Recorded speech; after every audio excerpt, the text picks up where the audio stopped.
প্রিয় ভাইরা আমার, রব্বুল আলামিন কোরআনে পাকের সূরাতুন নিসার মধ্যে আল্লাহ পাক রব্বুল আলামিন বলেন, ওয়া'বুদুল্লাহা ওয়া লা তুশরিকু বিহি শাইআ ওয়া বিল ওয়ালিদাইনি ইহসানা। আল্লাহু আকবার।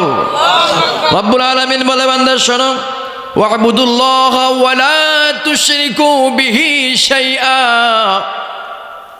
খবরদার আমি আল্লাহর সাথে কাউকে শিরক করব না। শিরক বুঝেন? কয় না শরীক, শরীক এটা শরীক কে হুকুর কয়নি, কথা কয় না। এটা শরীক কে জমিন, শরীক কে রাস্তা বলে কি না? আল্লাহ বলেন, শোনো, আমি আল্লাহ হলাম একক, আমার কোনো সহপাঠী নাই, আমার কোনো সহযোগী নাই, আমার কোনো ছেলে মেয়ে স্ত্রী কিচ্ছু নাই।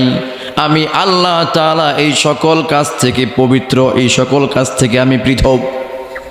আমার কেউ নাই, ডানে বামে উপরে নিচে আমি আল্লাহ একক, আমার কোনো সহপাঠী নাই। ওয়া'বুদুল্লাহ ওয়া লা তুশরিকু বিহি শাইআ, আল্লাহ বলে খবরদার আমার সাথে কাউকে তুমি শিরক করিও না। কারণ হলো আল্লাহ তাআলা অন্য জায়গায় বলেন, লা তুশরিক বিল্লাহ ইন্নাশ শিরকা লাযুলমুন আযীম। খবরদার শিরক করবি না বান্দা, কারণ শিরক হলো মস্ত বড় গুনাহ। শিরকের গুনাহ আমি আল্লাহ তওবা করা ছাড়া ক্ষমা করি না। ভালো ভালো কাজের বিনিময় আল্লাহ পাক বান্দার সগীরা গুনাহগুলো ক্ষমা করে দেয়। যেমন মায়ের মুখের দিকে তাকাইলে সন্তানের সগীরা গুনাহ যিনি ক্ষমা করে দেন তিনি কে? আল্লাহ। আরো আসতে বলেন কে? সগীরা গুনাহ আল্লাহ মাফ করবেন, কিন্তু কবিরা গুনাহ, শিরকের গুনাহ এগুলো তওবা করা ছাড়া আল্লাহ মাফ করবেন না। এজন্য রব্বুল আলামিন বলে, বান্দা পৃথিবীর জমিনে আমার সাথে কাউকে শিরক করিও না। শিরকের ব্যাপারে অনেকগুলো আয়াত আল্লাহ বলেছেন। সমাজের মধ্যে এমন এমন শিরক আছে, এমন এমন শিরক আমরা করি যে শিরকের ব্যাপারে আমরা জানিও না। কয়েকটা শিরকের কথা বলবো নি, শুনবেন? এমন এমন শিরক আমরা করি, মাঝে মধ্যে বলি হঠাৎ অসুস্থ হয়ে পড়েছে, কেউ যদি প্রশ্ন করে কি হলো আপনার, কেন অসুস্থ হয়েছেন, বলবে বাসায় যাওয়ার পরে রাত্র গভীর হয়ে গেছে, আমার বৌমা আমাকে ঠান্ডা দুধটা খাইতে দিছে, ওই ঠান্ডা দুধ যখন আমার পেটের মধ্যে গেল সাথে সাথে পেটটা খারাপ হয়ে গেল। আল্লাহ পাক রব্বুল আলামিন বলেন, বান্দা দুধের এমন কোনো ক্ষমতা নাই যেই দুধ তোমার পেট নষ্ট করতে পারে। কি বলেন ঠিক কি না? এই যে বললেন দুধ খাওয়ার কারণে পেট খারাপ হয়ে গেল, এটাও শিরক। মানুষের ঈমান ঢুকে গেছে ঠুন্ডা বিজার মধ্যে। চেনেন ঠুন্ডা বিজা? গ্রাম্য ভাষায় বললাম, ঝাড়ু চেনেন? মানুষের ঈমান ঢুকে গেছে সিরা জুতার মধ্যে, সিরা স্যান্ডেল। এখন বলবেন হুজুর ঈমান আবার স্যান্ডেলের মধ্যে কেমনে গেল, ঝাড়ুর মধ্যে কেমনে গেল? আপনি খেয়াল করবেন, মানুষ যখন জমির মধ্যে চাষ করে, চাষাবাদ করে, ফসল ফলায়, ওখানে একটা ঝাড়ু টানায় রাখে। কি বলেন ঠিক কিনা? যদি প্রশ্ন করা হয় কেন ঝাড়ু টানাইলেন, জবাবে তিনি বলে মুখ লাগবে না। কিসের আবার মুখ? কেন মুখ কিসের আবার? মানুষের মুখ লাগে, মানুষের যে কি ফসলের সাথে মুখটা বাজায়নি, এগুলো শিরক। ফসল দেওয়ার মালিক কে? রিজিক দেওয়ার মালিক কে? আরো যারা বলেন কে? কার রিজিক খায় আমরা? কার রিজিক খায়? রিজিকের ব্যবস্থা যিনি করেন তিনি কে? আল্লাহ। এতটুকু ঈমান রাখেন, আল্লাহ তাআলা আমার জন্য যতটুকু বাজেট করেছেন ততটুকু আমি পাবই। এতে ঠুন্ডা বিচার কোনো কারামতি এখানে? এটা শিরক। যারা করেছেন কালকে সকালে নামায় ফেলবেন, পারবেন তো ইনশাআল্লাহ? এবার সিরা স্যান্ডেল, যখন রাস্তা দিয়ে চলবেন আপনি, ভোলা যাবেন অথবা আপনি বুরহানুদ্দিন যাবেন, দেখবেন অনেক অটো গাড়ির পিছনে, টমটমের পিছনে, বাসের পিছনে, ট্রাকের পিছনে স্যান্ডেল ঝোলে কি ঝোলে না? বলেন বলেন বলেন। স্যান্ডেল কেন? গাড়ির পিছনে স্যান্ডেল কেন? মুখ লাগবো। এটাও শিরক। যেই গাড়ির মধ্যে স্যান্ডেল ঝোলে ওই গাড়ি খাদে পড়ে না, অ্যাক্সিডেন্ট হয় না, এগুলো শিরক। এগুলো করা যাবে? যাবে না। আল্লাহ তাআলা যতক্ষণ পর্যন্ত চাইবেন না এই কাজটা হোক, ততক্ষণ পর্যন্ত হওয়া সম্ভব নয়। আর যখন আল্লাহ চাইবেন এটা হোক, তখন পৃথিবীর কেউ সেটা ঠেকাতে পারবে না। এজন্য প্রিয় ভাইরা আমার, কিছু কিছু মানুষ বিপদে পড়ে গেলে আমাদের কাছ থেকে তাবিজ নেয়। তাবিজ কি নেয়? তাবিজ। মনে করে তাবিজ দিলেই সব রোগ ভালো। এই যে ঈমান ঢুইকে গেছে কোথায়? তাবিজের মধ্যে। আল্লাহ চাইলে তাবিজের উসিলায় আল্লাহ মাফ করতে পারে, এই কথা বলে না। বলে কি, অমুক জায়গার অমুক গ্রামের বড় হুজুরে ফু দিয়ে দিছে, তাবিজ দিয়ে দিছে। আমাদের কথা বলতেছি আমরা, শুধু আপনাদেরটা বলবো সেটা না। আমরা তো স্যান্ডেলও ঝুলাই না, ঝাড়ুও টানাই না, এটা আপনারা করেন। কিন্তু আমাদের ব্যাপার যেটা, তাবিজ, তাবিজ দেওয়ার পর আবার হাদিয়াও দেয় আমাদেরকে। এটা উসিলা হতে পারে, আল্লাহর কোরআন সাথে রাখবেন, হয়তো বা এই উসিলা আল্লাহ আপনাকে ক্ষমা করলে করতেও পারে। কিন্তু আপনি যদি মনে করেন তাবিজটা হাতে টানাইলাম আমার সব রোগ ভালো, শিরক। কথা বুঝতে পেরেছেন? এগুলো ছোট শিরক, শিরকে সগরা। হুজুর আছেন পাশে। আবার অনেকে মনে করে আমি অমুক পীরের মুরিদ। কিছু কিছু শিরক কথা বলছি আমি, আমার তেলাওয়াতকৃত আয়াতের দিকে আমি যাব। এগুলো দরকার আছে না নাই বলেন? আছে না নাই? যদি আমরা শিরক প্রতিনিয়ত করতেই থাকি, আমরা জানি না অনেকে যেগুলো শিরক, আমরা শিরক জানি না। গীবত কাকে বলে জানি না, কিন্তু প্রতি কথায় কথায় গীবত হচ্ছে কি হচ্ছে না? বলেন বলেন, হচ্ছে কি হচ্ছে না? আমরা জানি না। অনেকে অনেক পীরের মুরিদ হয়েছে, ল্যাংটা বাবা, শালি বাবা, অমুক বাবা, তমুক বাবা, লেসু বাবা, আছে না নাই? এরা বলে আমাদের পীর সব জানে। আমি কিন্তু বিরুদ্ধে বলতেছি না, যেটা শিরক সেটা বলতেছি। অমুক বাবা, তমুক বাবা, আমার বাবা সব জানে, গায়েব জানে বলে না, এটাও শিরক। এটা মস্ত বড় শিরক। গায়েবের মালিক কে? আরো জোরে কে? অফিস সাহেব ল্যাংটা বাবা গায়েব জানবো করতেন। এগুলো শিরক, এগুলো করা যাবে না। আবার অনেক মানুষ আছে, আমরা তো সারা বাংলাদেশ ঘুরি। আপনারা যদি কখনো ঢাকা যান, মিরপুর যাবেন, গুলিস্তান একটা মাজার আছে, ওখানে যাবেন। যদি সিলেট যান, শাহজালালের মাজারে যাবেন, দেখবেন তখন শিরক কাকে বলে। ওরা তো আল্লাহর ওলি শাহজালাল রহমতুল্লাহি আলাইহি খাঁটি একজন আল্লাহওয়ালা ছিলেন, তার মাজারও শিরক চলে। আমার তো মনে হয় ভিতর থেকে বলে, যদি একবার আসতে পারতাম পৃথিবীর জমিনে সব কয়টা সাইজ করতাম। আমি মারা যাওয়ার পরে আমার কবর নিয়ে তামাশা। কবরের মধ্যে সিজদা দেয়, মাজারের মধ্যে সিজদা দেয়। একটা গাছ আছে, গাছের মধ্যে হাজার হাজার তালা। কিরে তালাকে? ভালোবাসার তালা। ভালোবাসার তালা মানে প্রেমিক প্রেমিকার ওই ওখানে যায় নিয়ত কইরা ফু দিয়া তালা মাইরা দিলে নাকি ভালোবাসা শক্ত হয়, আটকায়া যায়, আর ছোটে না। এগুলো কি শিরক? এগুলো করা যাবে না। এগুলো আমরা করি প্রতিনিয়ত। আমরা তো সারা বাংলাদেশ ঘুরি ভাই, দেখি আমরা। আশ্চর্য হয়ে যাবেন আপনি, মাজারের মধ্যে টাকা দেয়। বাংলাদেশের মানুষ এতটা নির্বোধ, যদি মানুষ অসুস্থ হয়ে যায়, অসুস্থ মানুষকে কেউ সেবা দিতে চায় না। তার ভালো চিকিৎসার জন্য কেউ একটু সহযোগিতা করতে চায় না। যখন মানুষটা মারা যায়, তার গায়ের উপরে একটা সাদা কাপড় দিয়ে দিলে মানুষ 500 টাকা, 1000 টাকার নোট ওই মানুষের গায়ের উপরে ফালায়া যায়। কি বলেন, ঠিক কিনা? মানুষের চিন্তা ভাবনা কতটা নিম্ন স্তরে। এজন্য ভাইরা আমার, আরেকটা শিরক যেটা অ্যাভেলেবেল চলে, আমরা কথায় কথায় কসম কাটি। মায়ের কসম, মায়ের দুধের কসম, বাবার কসম, চোখের কসম, গ্রামে গঞ্জে এগুলো বেশি হয়। হয় কি হয় না বলেন? আল্লাহ বলছেন আমি ছাড়া, আল্লাহ ছাড়া দ্বিতীয় কারো নামে কসম করা হারাম, হারাম, হারাম, করা যাবে না। মনে থাকবে ইনশাআল্লাহ। এই শিরকের ব্যাপারে ছোট্ট একটা ঘটনা শোনাই। একজন আল্লাহওয়ালা ছিলেন, আল্লাহ প্রেমিক ছিলেন, কোনো নবী ছিলেন না, কোনো রাসূল ছিলেন না, কোনো পয়গম্বর ছিলেন না। লোকমান হাকিম নাম শুনেছেন?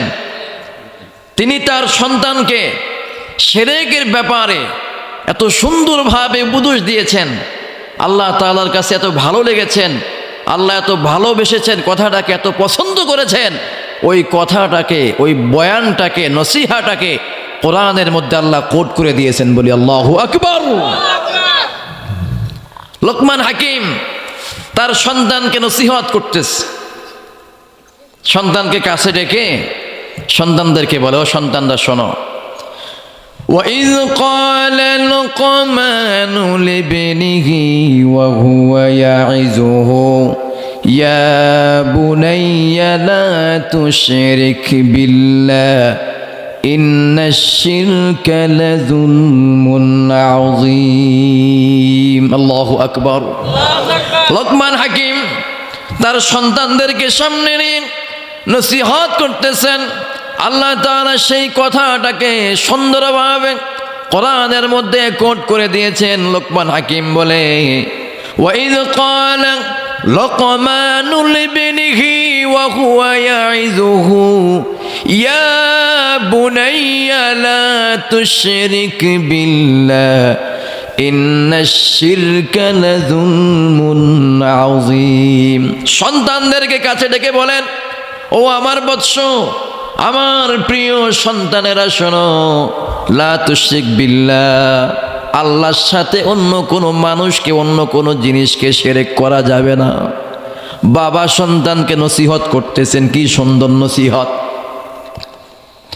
আল্লাহর সাথে কাউকে শিরক করা যাবে না। ওয়া হুয়া ইয়াইযুহু ইয়া বুনাইয়া লা তুশরিক বিল্লাহ। ও সন্তানেরা, কলিজার টুকরা সন্তানেরা, আল্লাহর সাথে কাউকে শিরক করিও না। কারণ হলো ইন্নাশ শিরকা লাযুলমুন আযীম, শিরক হলো মস্ত বড় গুনাহ। বাবা সন্তানকে নসিহত করতেছেন, খবরদার শিরক করিও না। শিরক করলে অনেক বড় গুনাহ হবে, মস্ত বড় গুনাহ হবে। সেই শিরকের গুনাহ আল্লাহ ক্ষমা করে না তওবা করা ছাড়া।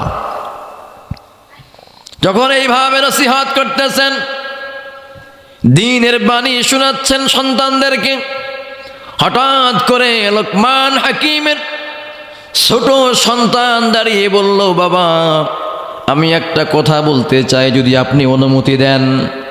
বাবা বললেন, বৎসরে কি কথা বলবা বলো। এবার লোকমান হাকিমের ছোট ছেলে দাঁড়িয়ে বললেন, বাবা যেই সকল দ্বীনি দাওয়াতের কথা তুমি বলতেছো, যে দাওয়াত তুমি দিচ্ছ, সেই কাজগুলো আমার বড় ভাইদেরকে দিয়ে দাও, আমার দ্বারা এই সমস্ত কাজগুলো হবে না। দ্বীনি দাওয়াত আমার মাধ্যমে হবে না। আমাকে কিছু টাকা তুমি দাও, আমি ব্যবসা করতে চাই, আমি ব্যবসা করব, আমি বাণিজ্য করব, কিছু টাকা দাও, কিছু অর্থ দাও।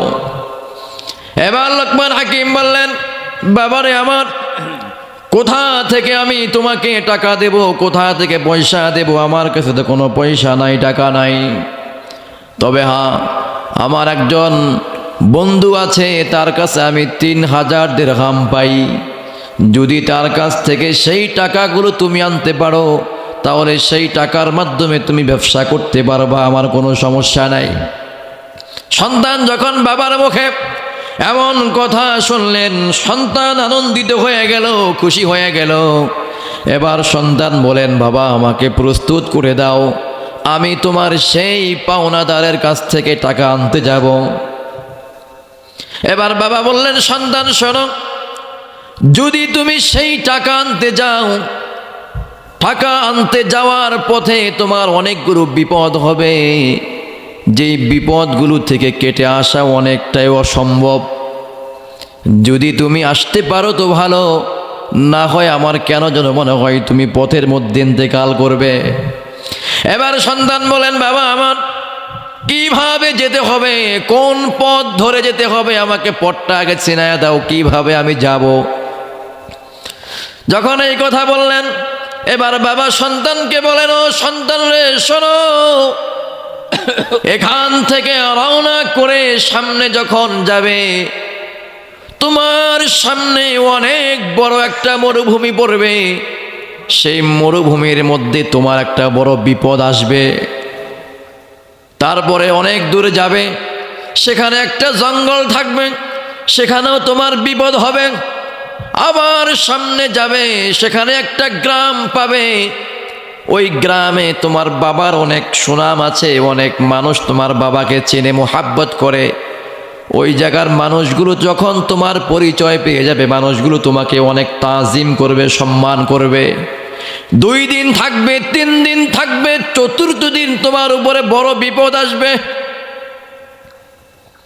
সেখান থেকে যদি তুমি রেহাই পেয়ে যাও, মুক্তি পেয়ে যাও, আমার যেই লোকের কাছ থেকে আমি টাকা পাবো, মুদ্রা পাবো, ওই লোক থাকে একেবারে সাগরের কাছে, সাগরের পারে থাকে। ওই লোকের কাছে যখন তুমি টাকা আনতে যাবা, তার একটা শর্ত আছে, টাকা দেবে। কিন্তু যেই লোক টাকার জন্য যাবে, পাওনাদার যাবে, ওই লোকের বাসায় 1 রাত থাকতে হবে। কয় রাত? 1 রাত থাকতে হবে। বাবারে তুমি যদি 1 রাত সেখানে থাকো, তোমার উপরে বড্ড বিপদ নেমে আসবে। যদি সেখান থেকে তুমি বিপদ কাটিয়ে আসতে পারো, তাহলে তুমি টাকা নিয়ে আসতে পারবা, সাকসেস হবা। তাছাড়া বিকল্প কোনো ব্যবস্থা নাই, তোমার মৃত্যু নিশ্চিত হয়ে যাবে। এবার বললেন, বাবা তাহলে কিভাবে যাব আমি? তখন লোকমান হাকিম সন্তানকে বললেন, ও বৎস আমার শোনো, যখন তুমি সফরের উদ্দেশ্য রওনা করবে, সফরের সরঞ্জাম যখন তুমি নেবে, তখন একটা থলির মধ্যে তুমি পানি নিয়ে নেবে।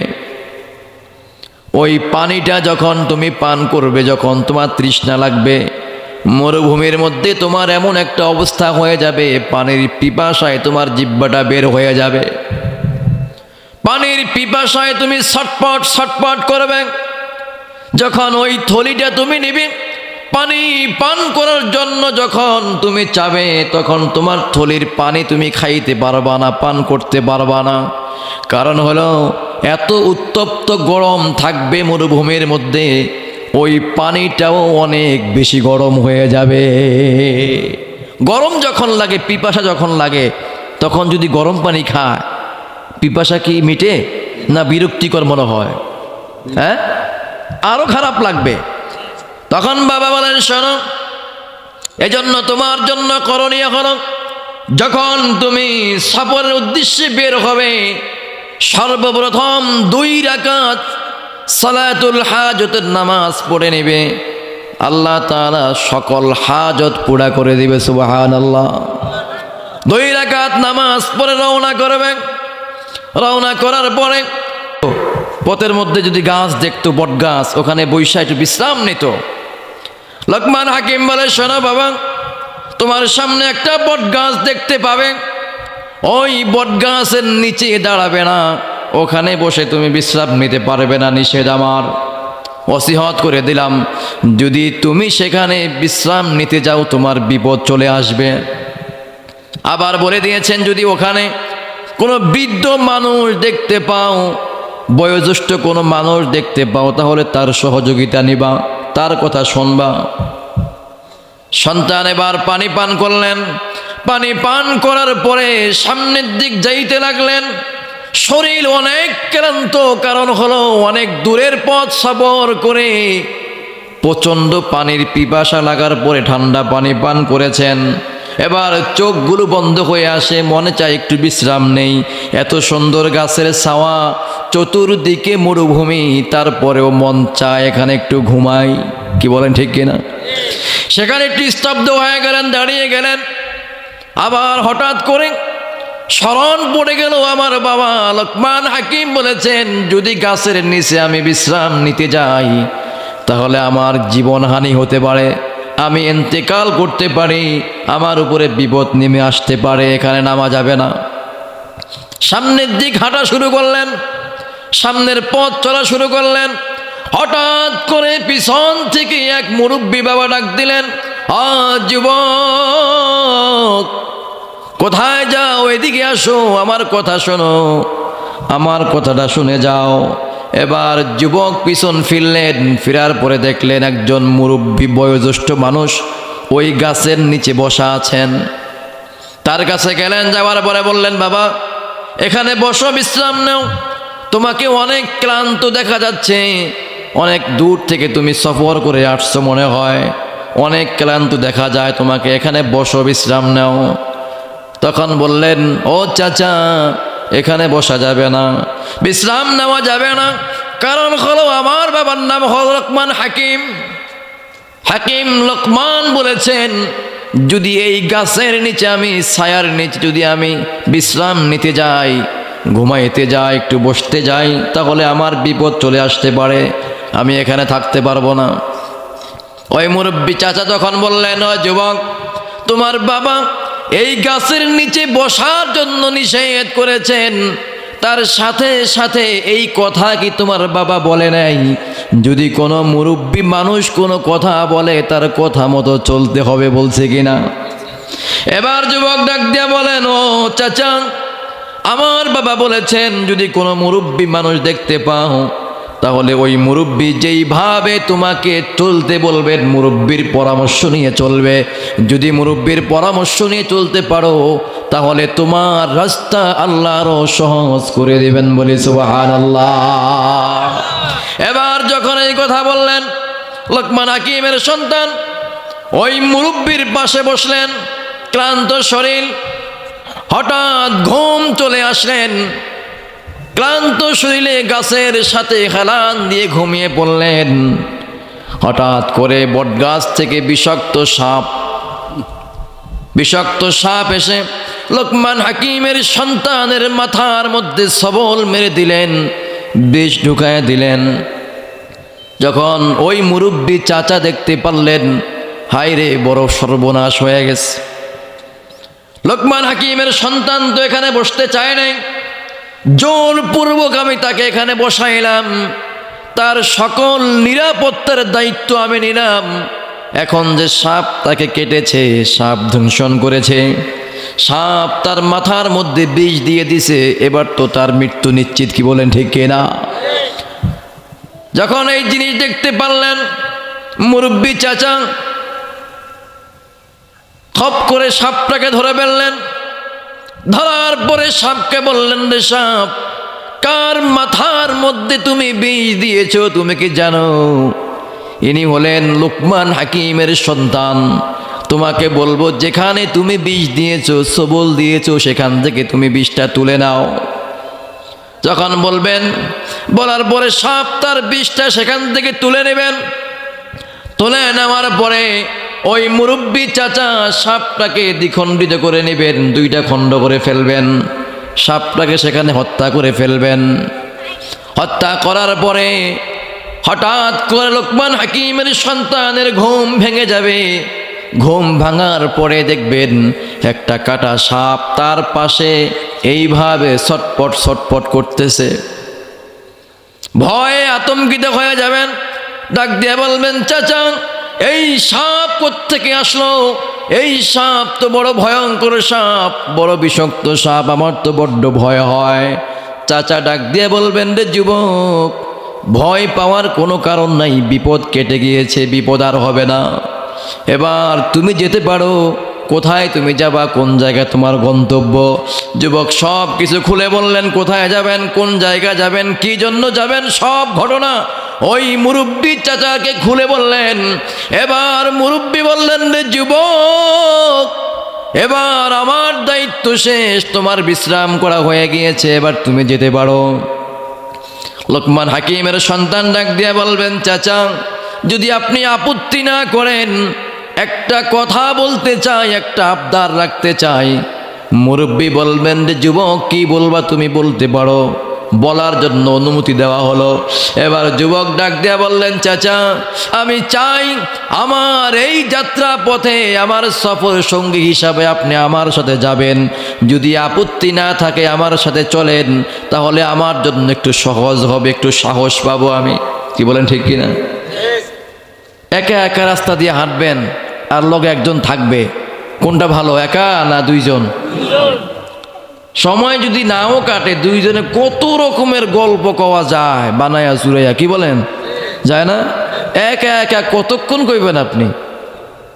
দেখবেন কিছু মানুষ আমরা রাত্রে দেখি রাস্তা দিয়ে যখন যায়, যারা হুজুর মানুষ আছে মোটামুটি মাদ্রাসায় পড়ে, যখন রাস্তায় ভয় পায় ওরা আজান দেয়, কোরআন তেলাওয়াত করে। আর যারা তেলাওয়াত জানে না এরা দুসায়া গান গায়। কি গায়? গানের টান দেয়, হিন্দি গানের টান দেয় তালে তালে। এখন যদি শয়তানকে ভয় করে হিন্দি গানের তালে টান দেয়, শয়তানকে চলে যাইবো না আর ঘাড়ের উপর চাইপে বসবো? চাইপে বসবে না। একটা আমল শিখে নেন, একটা আমল শিখে নেন। পৃথিবীর যেই প্রান্তে আপনি যান না কেন, যাত্রা শুরু করার আগে আয়াতুল কুরসি পরে যদি আপনি আপনার বুকের মধ্যে ফু দিতে পারেন, যদি ফু দিতে পারেন, খোদা কি কসম, শত বিপদ আসলেও আপনাকে আল্লাহ সেখান থেকে হেফাজত করবে। আল্লাহু আকবার। তার জ্বলন্ত প্রমাণ আমি নিজে 2020 সনে আমি ভোলা বুড়ি মসজিদে খুতবা দিচ্ছি 2020 থেকে, 20 জানুয়ারি থেকে। 2020 শেষের দিকে আমার তখন একটা বাইক ছিল, পালসার গাড়ি, ডাবল ডিস্ক। যুবকরা ভালো বুঝবে, মুরব্বীরা তো কিছু বুঝবো না। তো ডাবল আবার সিঙ্গেল গীতা, বাইক তো বাইকই। কি বলেন? মানে ওটা একটু আপডেট। ডাবল ডিস্ক ওটা কি একটু আপডেট। আমি রওনা করছি জুমা পড়াইতে, বাংলা বাজার পৌঁছলাম। ভোলার অনেকগুলো ছাত্র তখন ছিল, এখনও আছে। এখন তো ওরা আর নাই, ওদের পরের যেই ভেস তারা আছে। যেই ছেলেটা যার কথা বলতেছি আমি, ওই ছেলের বাবা সকাল সকাল মাদ্রাসায় আসছে যে সন্তানকে দেখবে, যাওয়ার সময় আমার সাথে একসাথে হুন্ডা দিয়ে চলে যাবে। আলহামদুলিল্লাহ আসলো, কত বড় আশা। সন্তানের জন্য খাবার টাবার নিয়ে আসছে। আমার মাদ্রাসায় বাচ্চাটা এখনো পড়ে, তখন একেবারে ছোট ছিল। নাম হচ্ছে আবু বকর। নামটা কি সুন্দর না খারাপ? নাম কি? আবু বকর। তো ওই সন্তানকে দেখে যখন আমার সাথে যাবে, সন্তান কান্নাকাটি করে। তো স্বাভাবিক, সন্তান যখন মাদ্রাসায় পড়ে, বাবা গেলে, মা গেলে, দাদা নানি গেলে একটু বাহানা করে, কান্নাকাটি করে। তখন ওই বাবা সন্তানকে বলে, শোনো, যদি তুমি কান্নাকাটি করো আমি তোমাকে দেখতে আর আসবো না। এই কথাটা আমার কলিজার মধ্যে পরে এমনভাবে গাঁথলো যে কথাটা বললো কি, যদি তুমি কান্নাকাটি করো আর তুমি তোমার বাবাকে দেখতে পাবে না। এই কথা বলে একজন ওস্তাদের হাতে ধরাইয়া দিলাম, আমার সাথে গাড়িতে চললাম।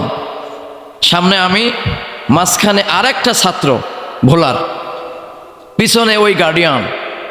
যখন বাংলা বাজার পল্লী বিদ্যুতের সামনে গেলাম, তখন রাস্তা ছিল ভাঙা, এই ফ্রেশ রাস্তা তখন ছিল না, ওখানে একটা ভাঙতি ছিল। ওই ভাঙতি যখন আমি পার হব, আমার গাড়ি ছিল 30 থেকে 35। আমি ওটার ফজিলত বোঝানোর জন্য ঘটনাটা বলছি, বাস্তব ঘটনাটা। আমার মা আমাকে একদিন বলেছিল, আরও অনেক আগে যখন হেফজখানায় পড়ি, তখন তো আমি বরিশাল পড়তাম, তারপর ঢাকা লেখাপড়া করেছি। তখন বলেছে, যখন ঘর থেকে বের হবা আয়াতুল কুরসি পরে গায়ের মধ্যে ফু দিয়া নিবা, দেখবা তোমার সামনের গাড়ি লোক সব শেষ, অথবা তোমার গাড়ির লোক সব হাত পা ভাঙিয়ে গেছে, আল্লাহ তোমাকে হেফাজত করবে।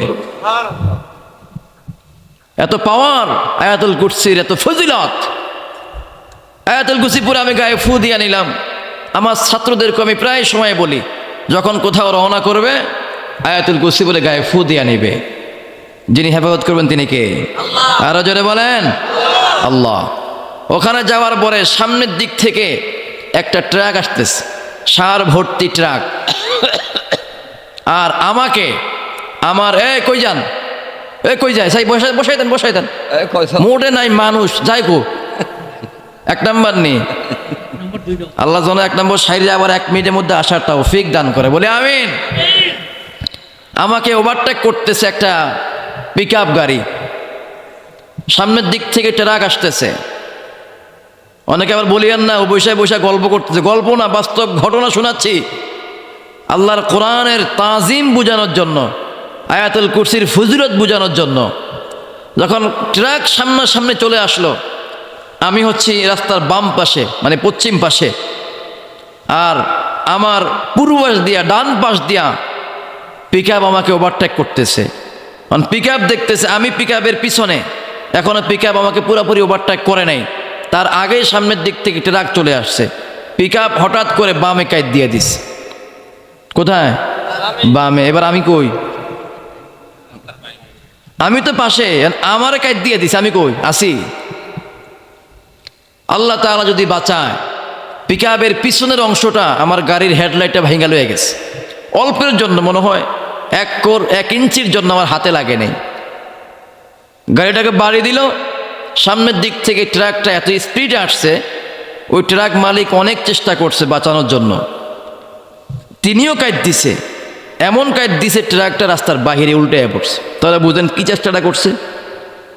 গাড়ির যখন বাড়ি পড়ল, আমি আর আমার ছাত্র পড়লাম পশ্চিম দিকে হাতের বামে, আর আমার পিছনে যে গার্ডিয়ান ছিল নিজাম, মরহুম নিজাম উদ্দিন, উনি ইন্না লিল্লাহ বলে ডান দিকে পড়ে গেলেন।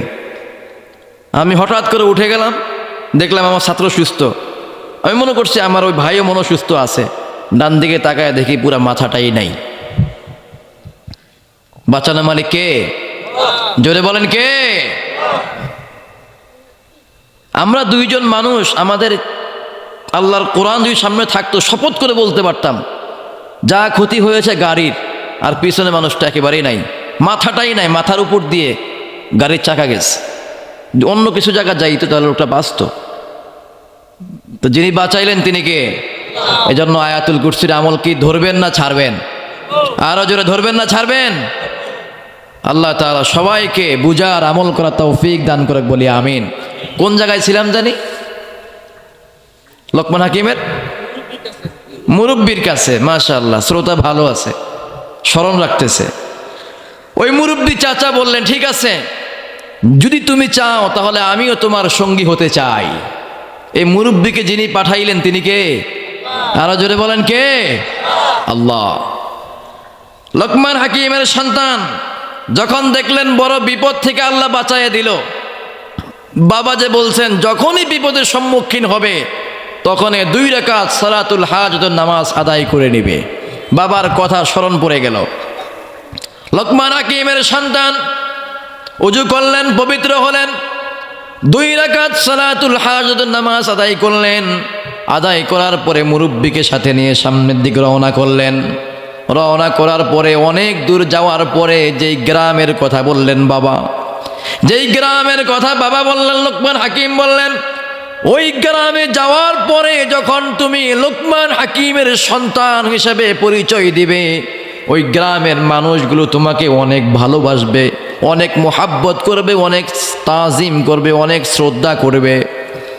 ওই গ্রামে গেলেন, যাওয়ার পরে মানুষ যখন দেখলেন নতুন মানুষ, নতুন মেহমান, সবাই নাম জিজ্ঞাসা করা শুরু করে দিল, পরিচয় নেওয়া শুরু করে দিল। এবার লোকমান হাকিমের সন্তান তার বাবার পরিচয় দিলেন। যখন মানুষ জানতে পারল আমাদের গ্রামে জামানার কুতুব লোকমান হাকিমের সন্তান আমাদের গ্রামের মধ্যে এসেছেন, তখন চতুর্দিকে মানুষ জানাজানি হয়ে গেল। মানুষগুলো তার কাছে দোয়ার জন্য আসে, তাকে দেখতে আসে, তাজিম করতে আসে। মানুষ হাদিয়া নিয়ে আসে, বিভিন্ন প্রকারের খাবার নিয়ে আসে। 1 দিন, 2 দিন, 3 দিন। লোকমান হাকিম বলেছেন, 4th দিন মানুষগুলো তোমাকে এমন একটা কাজ করার জন্য বলবেন যে কাজটা তুমি করলে তোমার মৃত্যু আসতে পারে, বিপদ চলে আসবে। এবার 3য় দিন পার হয়ে যখন 4th দিন শুরু হয়ে গেল, সমাজের নামি দামি বড় বড় মানুষগুলো, মাথাওয়ালা মানুষগুলো, গোটা বিশ্বের সুন্দরী নারী, বিশ্ব সুন্দরী নারীকে নিয়ে লোকমান হাকিমের সন্তানের সামনে হাজির হয়ে গেলেন। ডাক দিয়া বললেন, রে যুবক,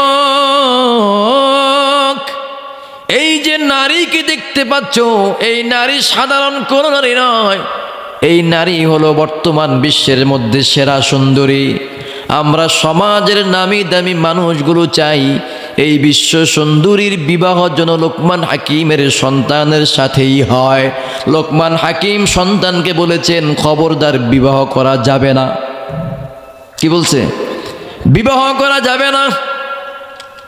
টকবক যুবক, মাত্র যৌবন শুরু হলো, এখনো বিবাহ শাদী করে নাই, এমন যুবকের সামনে যদি বিশ্ব সুন্দরী নারীকে খাড়া করায়া দেয়, দাঁড়া করায়া দেয়, আর বলে, যুবক, এই সুন্দরী নারীকে তুমি বিবাহ করো, কেউ কি ডিনাই করবে নাকি?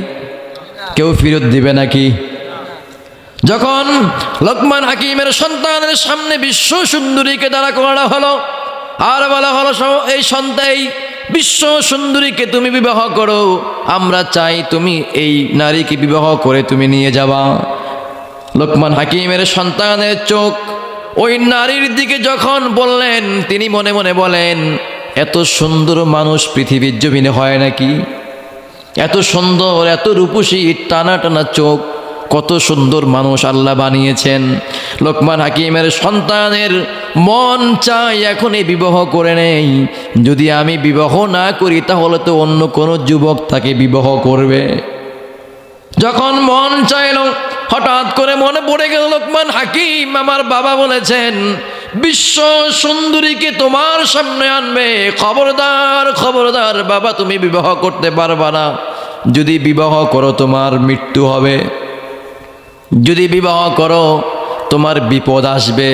এই কথা যখন স্মরণ হয়ে গেল, লোকমান হাকিমের সন্তান বললেন, সমাজের মুরব্বীরা, সম্মানিত ব্যক্তিরা, যেই নারীকে আপনারা আমার চোখের সামনে দাঁড়া করিয়ে দিলেন, এই নারীকে বিবাহ করার মতো ইচ্ছা আমার মনের মধ্যেও আছে, কিন্তু একটা জায়গায় আমি আবদ্ধ। আমার বাবা লোকমান হাকিম বলেছেন এই নারীকে বিবাহ করা যাবে না, এজন্য বিবাহ করতে পারবো না। আমি তাড়িয়ে দিলেন। যদিও তাড়িয়ে দিয়েছেন, যুবক মানুষ মন মানে না, বারবার বারবার একটা কথাই মনে হয়, বিশ্ব সুন্দরী আমার সামনে, যদি আমি বিবাহ না করি অন্য কেউ তো বিবাহ করে নেবে, তার চাইতে ভালো আমি বিবাহ করে নেই, টেনশনে আছে। আবার যখন বিবাহর কথা মনে পড়ে, আবার মনে হয় বাবা বলেছেন আমার মৃত্যু হতে পারে, মরণেরও ভয় করে, বিবাহ করতে মনে চায়। যুবক দ্বিধাদ্বন্দ্বের মধ্যে পড়ে গিয়েছেন, টেনশনে পড়ে গেছেন। ওই যে মুরব্বীর সাথে, মুরব্বী বললেন, যুবক কি হলো তোমার, কেন তুমি টেনশন করো, তোমার মুখটা এত মলিন কেন, কি টেনশন তুমি করো, তোমার সমস্যাটা আমাকে খুলে বলো, দেখি আমি তোমার সমস্যার সমাধান করতে পারি কিনা। এবার যুবক ডাক দিয়ে বললেন, চাচা, এই যে আমার চোখের সামনে যেই বিশ্ব সুন্দরীকে দাঁড়া করানো হলো, চাচা গো, আমার তো মনে চায় আমি এই সুন্দরীকে বিবাহ করি, কিন্তু আমার বাবা তো বলেছেন বিবাহ করা যাবে না, এখন যদি আমি বিবাহ করে নেই তাহলে তো আমার মৃত্যু হবে। ও চাচা, আমার বাবা বলেছেন যে এই কোনো কাজ যদি করি, আমি আপনার সাথে যদি পরামর্শ করে করি, তাহলে সেই কাজের মধ্যে যিনি বরকত দিবেন তিনি কে? এবার চাচা বললেন, রে যুবক, তোমার মন যেহেতু চাইছে বিবাহ করার জন্য, এই সুন্দরী নারীকে বিবাহ করে নাও। তখন বললেন, ও চাচা, আমি বিবাহ করব, কোনো সমস্যা হবে না। মুরব্বী বললেন, ও সন্তান, আমি তোমাকে বললাম তুমি বিবাহ করে নাও, যদি কোনো সমস্যা হয় সেটা আমি দেখব। কে বলছেন? মুরব্বী বলছেন। এবার আবার তাদেরকে প্রস্তাব পাঠানো হলো, যেই সুন্দরীকে তোমরা আমার সামনে আমার সাথে বিবাহ দেওয়ার জন্য প্রস্তাব দিয়েছো, আমি তোমাদের প্রস্তাবকে ডিনাই করে দিয়েছিলাম, ওই নারীকে আবারও নিয়ে আসো, আমি তাকে বিবাহ করতে চাই। তারপরের দিন মানুষগুলো আবার ওই নারীকে সুন্দরভাবে সাজিয়ে, বধূ সাজিয়ে নিয়ে আসলেন। ঘরোয়াভাবে বিবাহ হয়ে গেল। বিবাহর কার্যক্রম শেষ হয়ে গেল।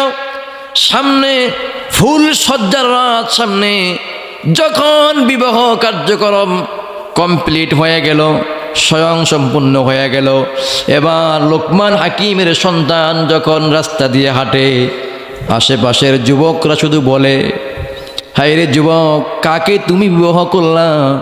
এই নারীর সাথে তোমার আগে আরো 9 জন যুবকের সাথে বিবাহ হয়েছিল। কয়জন?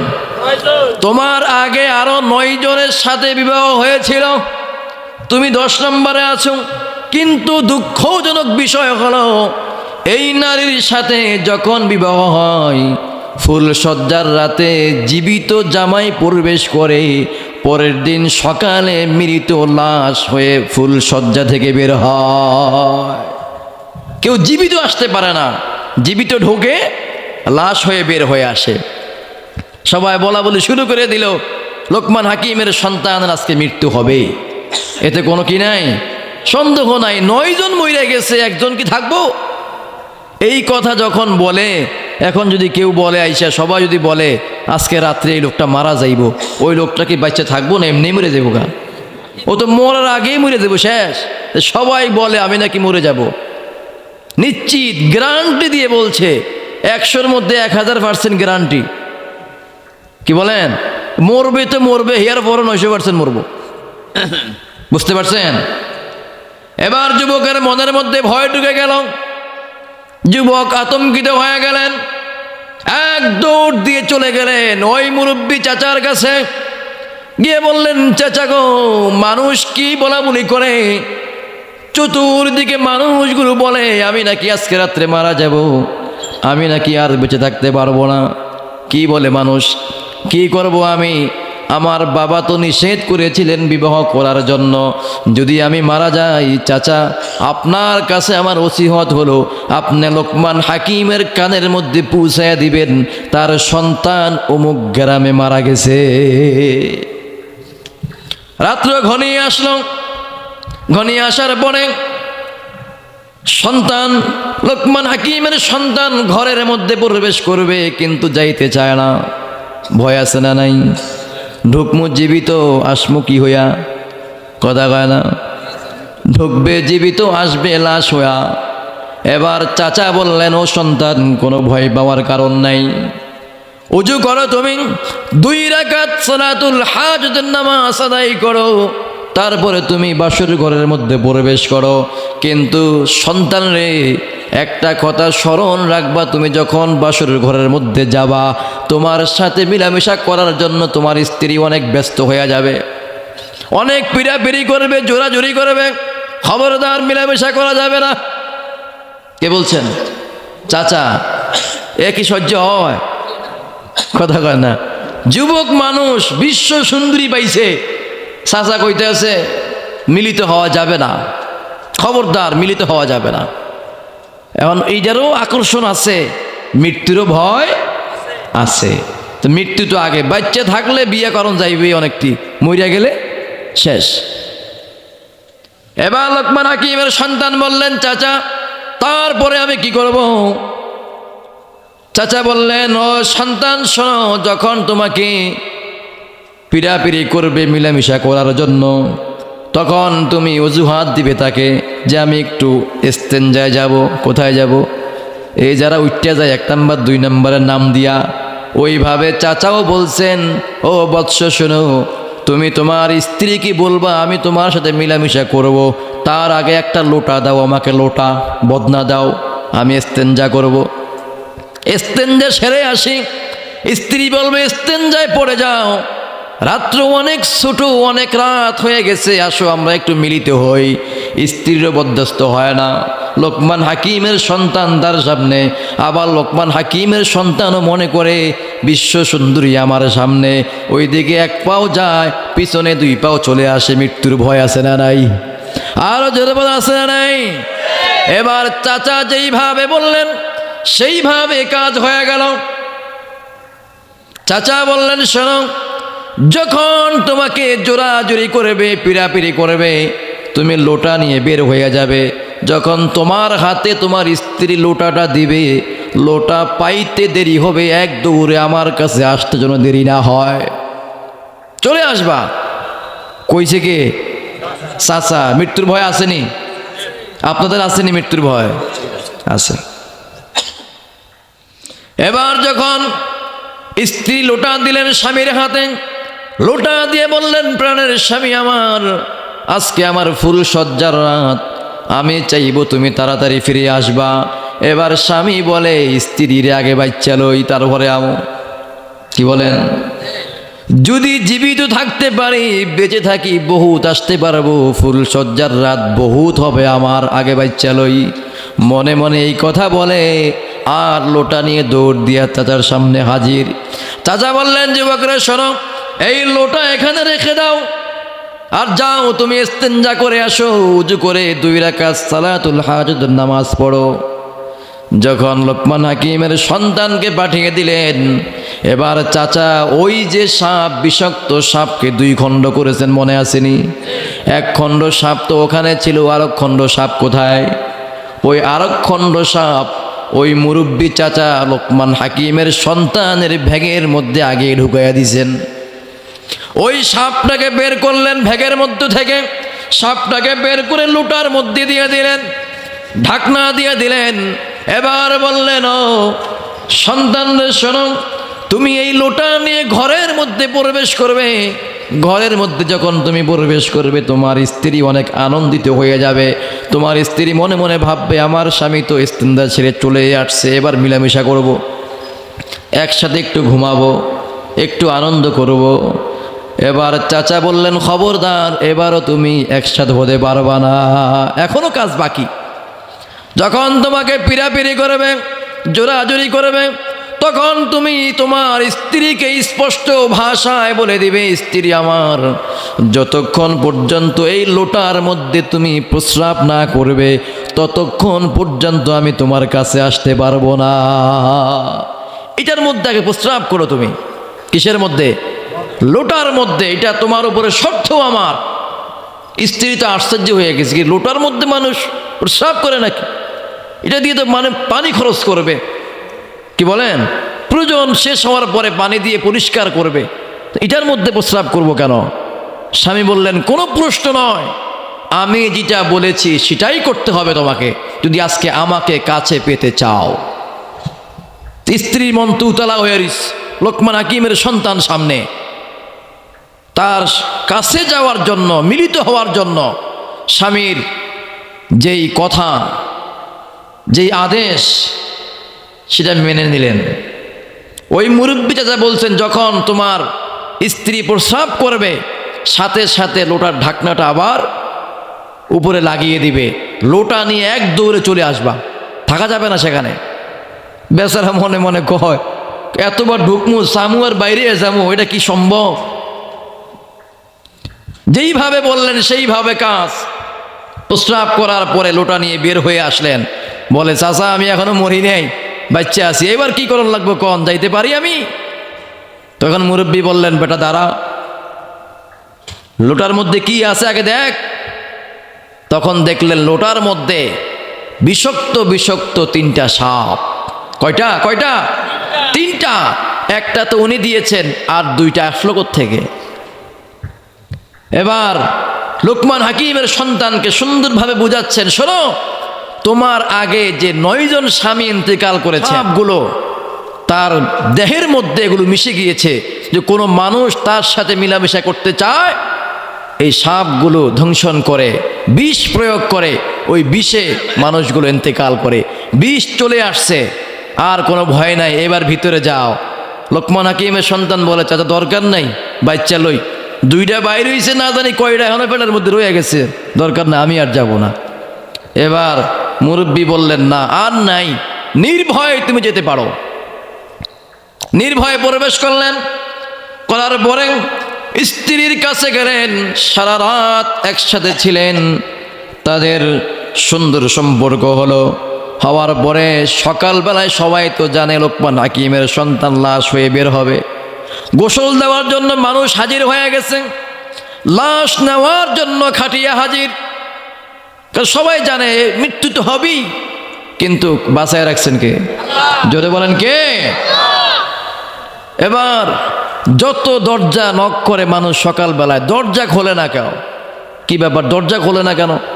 এবার মানুষ মনে মনে ভাবলো এক এক করে 9 জন স্বামীকে এই মহিলা খাইছে, এইবার মনে হয় মহিলা সহ শেষ। দরজা ভাঙ, দরজা ভাঙা ভিতরে প্রবেশ করলো, যায় দেয় দুজনেই মরার মতো হুইয়ারিস। লোকমান হাকিমের সন্তানের পাও ধরে টানে, মানে টাইন না নামাইবো না, লাশ নামাইবো না, লাভ দিয়ে ঘিরে বেটা পাও টানো কেন? কি সমস্যা তোমাদের, পাও কেন টানো? যারা লাশ নেবে তারা আছে জীবিত? আর কিরে মরা লাশ লাভ দিয়ে উঠে গেল কেমনে? তারা ভয় পেয়ে গেলেন, কি ব্যাপার, মরা লাশ কিভাবে আবার কথা বলে? তখন দেখলেন লোকমান হাকিমের সন্তানও জীবিত এবং বিশ্ব সুন্দরী সেও। আল্লাহু আকবার। আল্লাহ বাঁচিয়ে দিয়েছেন কিসের বিনিময়?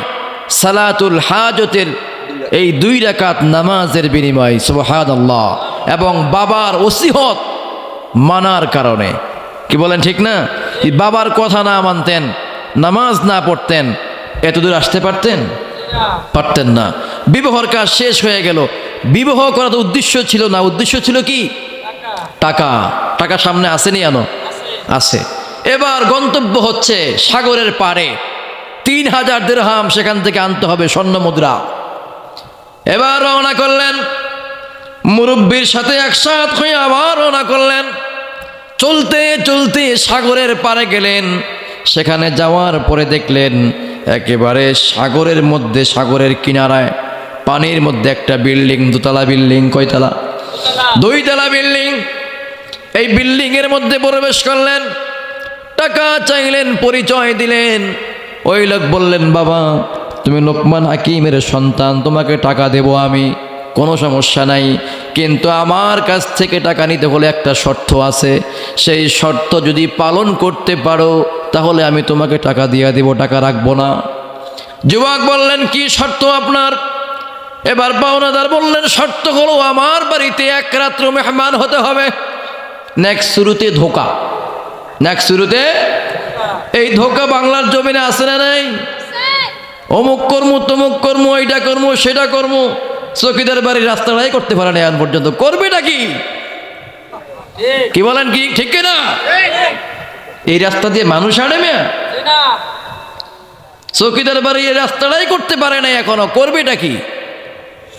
হাজার হাজার কোটি টাকা ঋণ খেলাফি, আমাদের কষ্টের টাকা, আমাদের শ্রমের টাকা আমরা ব্যাংক থেকে তুলতে পারি না। আমরা হেডলাইনে দেখি অমুক নেতা 3000 কোটি টাকা ঋণ খেলাফি, অমুক নেতা তমুক নেতা এটা করবে সেটা করবে। এগুলো হচ্ছে নেক্সট স্রোতে ধোকা, ঠিক না? এগুলো শয়তানের কাজ, এগুলো মানুষের কাজ হতে পারে না। আমরা এই সকল ধোকা থেকে দূরে থাকবো, পারবো তো ইনশাআল্লাহ? আল্লাহ আমাদের সবাইকে এই ধোকা থেকে, শয়তানের ধোকায় যখন পড়ি তখন কি পড়ি আমরা? কথা কয় না, কি পড়ি? লা হাওলা ওয়ালা কুওয়াতা ইল্লা বিল্লাহ পড়ি না? এই ধরনের নেক্সট শুরুতে ধোকা যখন আসবে, আগে আউযুবিল্লাহ হইরে ফু দিয়ে তার গাল মারবেন যে সব তোর গায়ে যাক আগে, তারপরে ধোকা দিতি। পারবেন তো ইনশাআল্লাহ? ওই নেক্সট শুরুতে লোকমান হাকিমের সন্তানকে ধোকা দেওয়া শুরু করলো। এবার লোকমান হাকিম একবার বাবার কথা স্মরণ করেন যে আমার বাবা বলেছেন যদি রাত্র যাপন করতে যাই তাহলে আমি এখান থেকে আর জীবিত ফিরতে পারবো না, আমার লাশ যাবে। একবার সেই কথা স্মরণ করে আবার ডান দিকে চাচার দিকে তাকায়, চাচা কি অর্ডার করে, চাচা কি সিদ্ধান্ত গ্রহণ করে সেই দিকে তাকায়। এবার চাচা ইশারা দিয়ে বললেন, তুমি রাজি হইয়া যাও, বাকি ব্যবস্থা আমি নিব। লোকমান হাকিমের সন্তান রাজি হয়ে গেল। রাত্র হয়ে গেল, সন্ধ্যা হয়ে গেল। ওই লোকের 2টা সন্তান ছিল। দোতলার মধ্যে 3টা রুম ছিল, এক রুমের মধ্যে তারা স্বামী স্ত্রী থাকতো, আর 2 রুমে 2 সন্তান থাকতো। যদি কোনো পাওনাদার যাইতেন তাদেরকে নিচতলায় ভিআইপি ভাবে থাকতে দিত, ভিআইপি ভাবে, বুঝছেন? সাগরের মধ্যে ঘর, বিল্ডিং। যখন রাত্রি হয়ে গেল, ওই মানুষগুলো 2 জন মুরব্বী এবং একজন হলো মুরব্বী, আরেকজন হলো লোকমান হাকিমের সন্তান, 2 জন নিচতলায়। লোকমান হাকিমের সন্তানকে মুরব্বী বললেন, রে বাবা তুমি ঘুমিয়ে পড়ো, অনেক ক্লান্ত হয়ে গেছো তুমি, গত রাত তো ঘুমাইতে পারো নাই। কি কোন ঠিক না? গত রাত ঘুমাইছি নি? কেমনে ঘুম হয়? হ্যাঁ, দৌড়াদৌড়ি করতে করতেই যান শেষ। মুরব্বী বললেন, বাবা তুমি ঘুমিয়ে পড়ো। যখন লোকমান হাকিমের সন্তান ঘুমিয়ে পড়ল, মুরব্বীর দায়িত্ব আছে না নাই বলেন? মুরব্বী চতুর্দিকে তাকায় যে লোকমান হাকিম বলেছেন এখানে বিপদ আসবে, যেহেতু হাকিম লোকমান বলেছেন বিপদ আসবে, এতে কোনো সন্দেহ নাই, 100% গ্যারান্টি। চতুর্দিকে তাকায় কোন জায়গা থেকে বিপদ আসে দেখি। হঠাৎ করে দেখলেন সাগর অনেক উত্তাল হয়ে গেল, সাগর আস্তে আস্তে ফুলতে শুরু করে দিল। রাত্র যত গভীর হওয়া শুরু করলো, ওই বিল্ডিংয়ের নিচতলার মধ্যে আস্তে আস্তে করে পানি প্রবেশ করা শুরু করে দিল। শয়তানি বুদ্ধি হলো নেক্সট শুরুতে ধোকা। যখন টাকা ও পাওনাদার যখন আসবেন, নিচতলায় তালাবদ্ধ করে রেখে দিব। সাগরের পানি আসার পরে পানির মধ্যে কতক্ষণ বাঁচবে? শ্বাস তো ফালান লাগবো। যদি পানি উঠতে উঠতে ছাদ পর্যন্ত উঠা যায়, আপনার মাথা দিবেন কই, শ্বাস ফালাইবেন কই? ওখানে মারা যায়। সকালবেলায় উঠা আবার পরিষ্কার পরিচ্ছন্ন করে পুরা পীর সাহেব। এমন পীর সাহেব আমাকে সমাজে আছে না নাই? এই ধরনের পীর সাহেব থেকে আল্লাহ আমাদের সমাজকে হেফাজত করে বলি আমিন। এই ধরনের পীর সাহেবদেরকে আপনারা বয়কট করেন, আপনাদের রাস্তা সোনার রাস্তা হয়ে যাবে। কি বিরুদ্ধে বললাম নাকি আপনাদের? প্রিয় ভাইরা আমার, যখন মুরব্বী চাচা দেখলেন রাত্র যত গভীর হয়ে যায়, ওই ঘরের মধ্যে সাগরের পানিগুলো আস্তে আস্তে প্রবেশ করা শুরু করে দিল। এবার চাচা ডাক দিয়ে বললেন, রে যুবক, আর ঘুমানো যাবে না, উঠে যাও, বিপদ চলে আসছে, আরামের ঘুমকে হারাম করে দাও, নিচতলায় থাকা যাবে না, দোতলায় চলো। ওই লোকের বুদ্ধি হলো দোতলায় উঠার সময় একটা গেট আছে, ওই গেটের মধ্যে তালা মাইরা দেয়।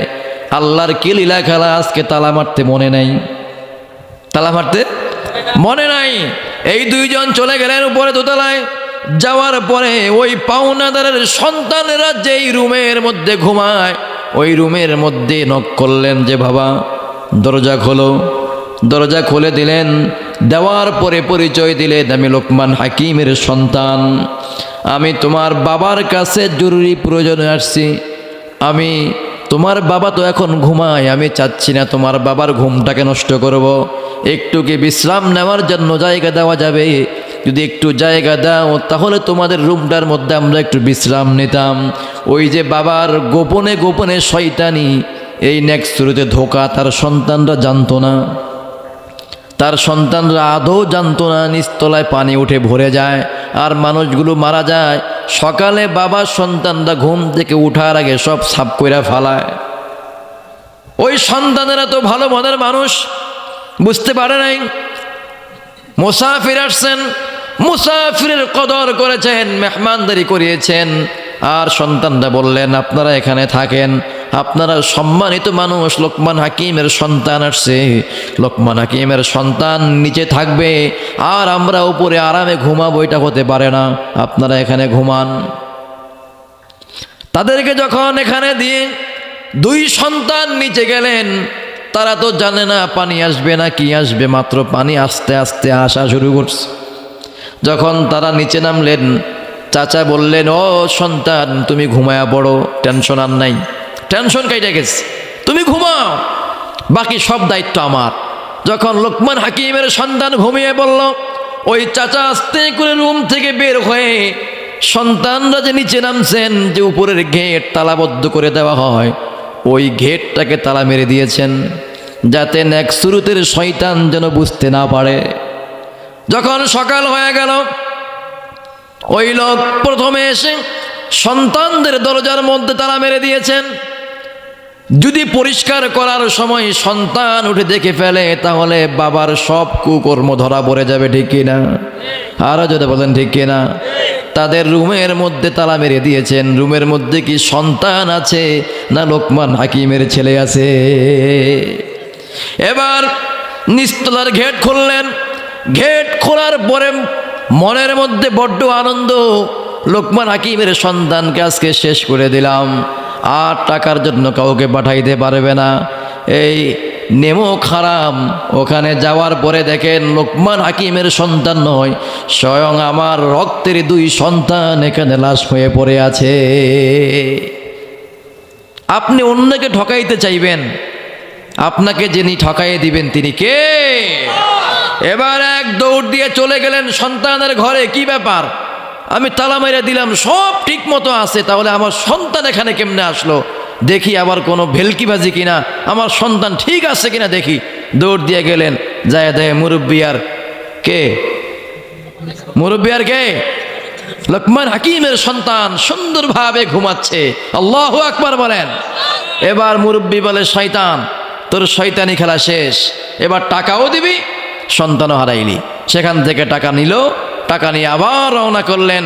ওই গ্রামে আসলেন, বউ নিলেন, টাকাও নিলেন, সব কিছু করলেন। এবার মুরব্বি বলে, বাবা এবার আমাকে বিদায় দাও, তোমার বাবাকে আমার সালাম দিবা। এতক্ষণ পর্যন্ত এত পথ অতিক্রম করলেন, লোকমান হাকিমের সন্তান একবারও বলেন নাই যে আপনার পরিচয়টা কি। এবার যখন বলছেন তোমার বাবার কাছে আমার সালাম দেবা, তখন বলে, চাচা সালাম তো দেব, বাবা যখন প্রশ্ন করবে সালামটা পাঠাইলো কে, আমি তখন কি পরিচয় দিব, আপনার পরিচয়টা কি বলেন? তখন ওই চাচা ডাক দিয়া বললেন, রে যুবক, আমি কোনো মানুষ নই, আমি কোনো মানুষ নই। তুমি যখন সালাতুল হাজাতুন নামাজ আদায় করেছো, আল্লাহ পাক রব্বুল আলামিন তোমার নিরাপত্তার জন্য আল্লাহর পক্ষ থেকে একজন ফেরেশতাকে একটা মানুষের মুরব্বির রূপ ধারণ করে তোমার সঙ্গী বানিয়ে দিয়েছে।